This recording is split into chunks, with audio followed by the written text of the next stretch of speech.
চালের পোলাওটা খেতে খেতে ভালো না লাগলে তাই সুজির পোলাওটা একবার ট্রাই করতে পারেন। খেতে এটা এতটাই ভালো হয় যে একবার যদি খান তাহলে বারবার এই রেসিপিটাই বানাতে মন হবে আপনাদের। সুজির পোলাও রেসিপিটা আপনারা প্রথম থেকে শেষ অবধি দেখতে থাকুন, আপনাদের নিশ্চয়ই ভালো লাগবে। আর যদি ভালো লেগে থাকে তাহলে লাইক করতে যেন ভুলবেন না। চলুন দেখে নিন কিভাবে তৈরি করলাম সুজির এই পোলাওটা। গ্যাসে একটা প্যান বসিয়ে নিয়েছি, প্যানে দিয়ে দেবো 1 চামচ মতন ঘি। ঘিটা আমি মেল্ট হতে দেবো। ঘি মেল্ট হয়ে গেছে, এর মধ্যে আমি এই 3 রকমের ড্রাই ফ্রুটস আছে, এটা আমি ভেজে নেবো। প্রথমে আমি কাজু বাদাম আর এই আমন্ড বাদামগুলো ভেজে নেবো, কেন এগুলো ভাজতে একটু সময় লাগবে। আমি এই 3 রকমের ড্রাই ফ্রুটস দিচ্ছি, আপনাদের হাতের কাছে যদি থাকে তা আপনারা দেবেন, আর যদি না থাকে তাহলে এটা স্কিপ করে দিতে পারেন। কাজু বাদাম আর আমন্ড বাদামে অল্প কালার হয়ে এসেছে, এবার দিয়ে দেবো কিশমিশগুলো। কিশমিশটা ভাজতে বেশি সময় লাগে না, অল্প একটু ফুলে গেলেই আমি নামিয়ে নেবো, ওর জন্যই আমি এটা পরে দিলাম। ভাজা হয়ে গেছে, এবার নামিয়ে নেবো।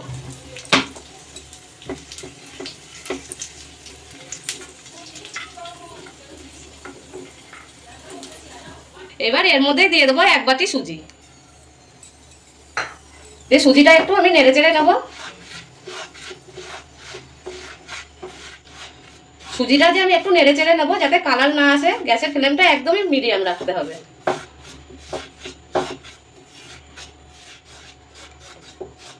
ওই 1 থেকে 2 মিনিট মতন আমি নেড়ে চেড়ে নিয়েছি। এবার এর মধ্যে দিয়ে দেবো এই বাটির 2 বাটি দুধ। এই দুধের জায়গায় আপনারা জল দিয়েও বানাতে পারেন, তবে দুধ দিয়ে বানালে টেস্টটা আরো বেড়ে যাবে।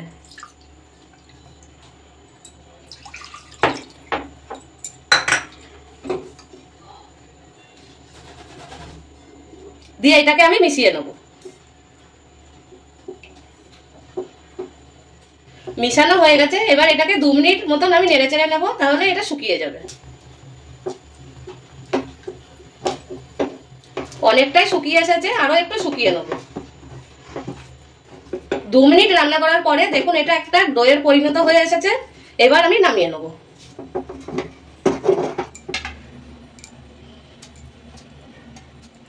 এই সুজিটাকে এবার একটু ঠান্ডা করে নেব।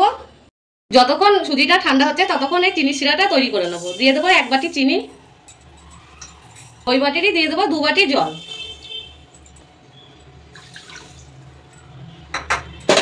এবার চিনিটা যতক্ষণ না গলছে এটা আমি ফুটিয়ে নেব। এখানে কোনো 1 তার 2 তারে চিনি শিরা তৈরি হবে না, চিনিটা গলা অবধি অপেক্ষা করব। চিনিটা গলে গিয়েছে অনেকটা, এবার দিয়ে দেবো আমি 2টো এলাচ। এবার আমি এটাকে আরো একটু ফুটিয়ে নেব। বেশ ভালোভাবে ফুটে গিয়েছে, এবার গ্যাসটা অফ করে দেবো। এবার এদিকে সুজিটা বেশ ভালোভাবে ঠান্ডা হয়ে এসছে, এবার এর মধ্যে দিয়ে দেবো 1 চামচ ঘি। আর দিয়ে দেবো 1 চামচ মতো ময়দা।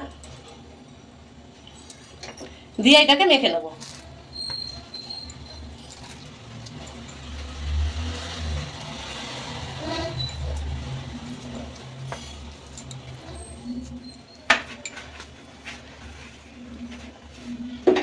এই সুজিটা এমন ভাবে ঠান্ডা করতে হবে যাতে হাত দিয়ে মাখা যায়। একদম বেশি ঠান্ডা করলে কিন্তু সুজিটা ঝুরঝুরে হয়ে যাবে।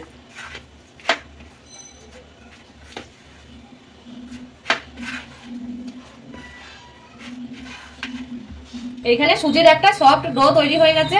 এবার এটাকে আমি ভাগ করে নেব, এরকম বড় বড় করে লেচি করে নেব। 3 ভাগে ভাগ করব, দিয়ে 2 হাত দিয়ে গোল করে নেব।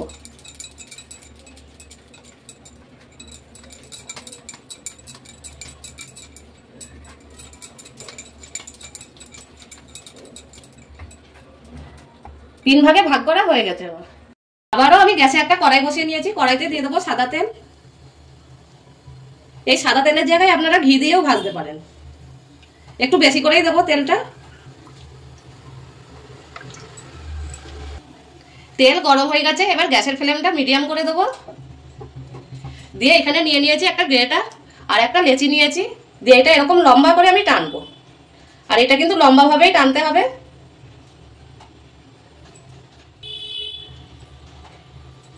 এটা একদম লম্বা করেই টানতে হবে, তাহলে একদম চালের মতন লম্বা লম্বা এটা বেরোবে। ঠিক যেরকম পোলাও চাল হয় লম্বা লম্বা, ওরকমই বেরোবে।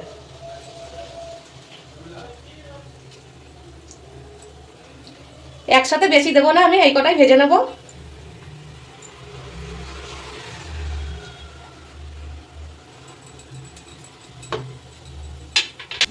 আর যে এই দলাটা পড়েছে এটা আমি উঠিয়ে নেবো সাইড দিয়ে। এগুলো এবার হালকা হাতে আমি এরকম নেড়ে চেড়ে ভেজে নেবো। আর গ্যাসের ফ্লেম কিন্তু একদমই মিডিয়াম রাখতে হবে।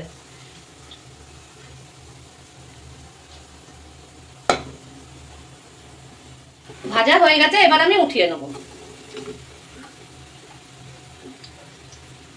এখানে একটা আমি কিচেন পেপার নিয়েছি, এর মধ্যে রেখে নেব।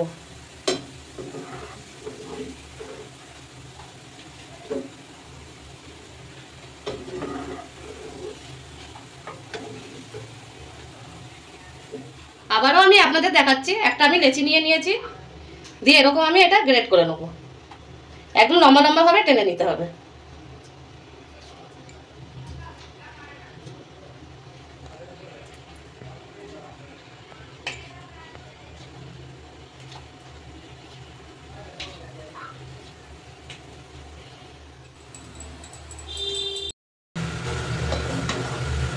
এইগুলোও হয়ে গেছে, এগুলোও আমি নামিয়ে নেব।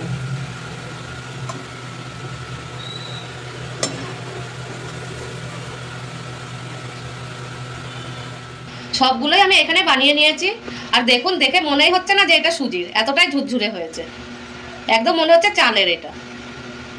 এবার এটাকে আমি ঠান্ডা করে নিয়েছি। এখানে চিনি শিরাটাও ঠান্ডা করে নিয়েছি।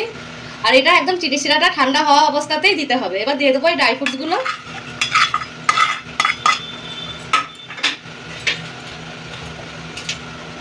দিয়ে এই পোলাওটা দিয়ে দেবো।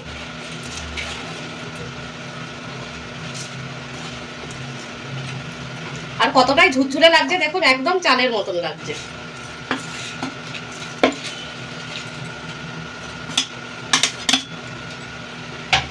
দিয়ে এবার এটাকে মিশিয়ে নেবো।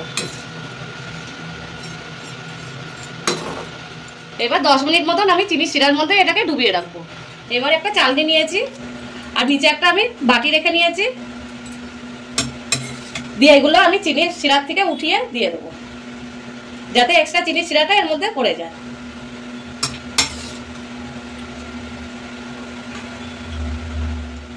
আমার এই রেসিপিটা যদি ইউটিউব থেকে দেখে থাকেন আর আমার চ্যানেলে যদি নতুন হয়ে থাকেন, চ্যানেলটা সাবস্ক্রাইব করে দিয়ে পাশে থাকবেন। আর ফেসবুক থেকে দেখে থাকলে পেজটাকে ফলো করে নেবেন। দেখতে একদম সীতাভোগের মতন লাগছে। এবার আমি চালনির ওপরে 5 মিনিট মতন রেখে দেবো, যাতে এক্সট্রা চিনির শিরাটা পড়ে যায়। 5 মিনিট হয়ে গেছে। আর 5 মিনিটে দেখুন চিনির শিরাতে ডুবানোর পরেও কতটাই ঝুরঝুরে আছে। এবার আমি একটা প্লেটে নিয়ে নেব। আজকের রেসিপিটা আপনাদের কিরকম লাগলো আমাকে একটা কমেন্ট করে জানাবেন। আর যদি ভালো লেগে থাকে তাহলে ভিডিওটাকে লাইক করতে যেন ভুলবেন না। এখানে আমি প্লেটে সাজিয়ে নিয়েছি, আর দেখুন দেখতে কতটাই ভালো লাগছে, আর খেতে তো তার থেকেও বেশি ভালো লাগবে। তা চলুন আজকের জন্য এই পর্যন্তই। আবার দেখা হচ্ছে আপনাদের সাথে এরকমই নতুন নতুন রেসিপি নিয়ে।